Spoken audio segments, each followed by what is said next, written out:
ஆனால் ஒரு மனிதன் வாழ்க்கையில் பெரிய முடிவெடுக்க முடியாமல் நின்றான். சுற்றியிருந்தவர்கள் சொன்னார்கள், அதை செய்யாத இதை செய்யாதன்னு சொல்லி எல்லாருமே அவனை சொல்லி மனசை நோகடிச்சு ஏற்றுக்கொள்ளாத அளவுக்கு ஆக்கிட்டாங்க. ரொம்ப அவன் மனசு கலங்கடிக்கிற அளவுக்கு ஆயிட்டாங்க. அந்த நேரத்தில் அவன் வானத்தை நோக்கி பார்த்தான்.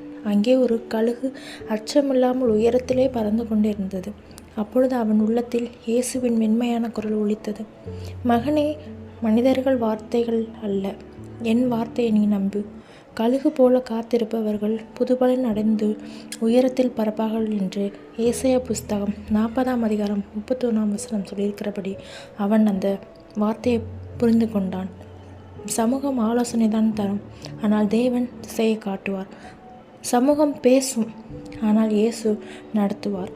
அந்நாளிலிருந்து அவன் மனிதர்களின் பயத்தை விடுவித்து இயேசுவின் கையில் தன் முடிவை ஒப்பு கொடுத்தான். அப்பொழுது அவன் புரிந்து கொண்டான், கழுகு போல நான் உயர பறக்கப் போறேன் என்று அவன் புரிந்து கொண்டான். அப்பொழுதுதான் அவன் வாழ்க்கை கழுகை போல உயரத் தொடங்கியது. மனுஷங்களுக்கு நீங்கள் எதுக்கும் பயப்படாதீங்க. அவங்க இதை சொல்லுவாங்க அதை சொல்லுவாங்கன்னு சொல்லிட்டு யாரும் அவங்கள இது பண்ணி பயப்படாமல் தைரியமாக இருங்க. இயேசுவை நம்புங்க. உங்கள் வாழ்க்கையும் கழுகை போல உயரப்படும்.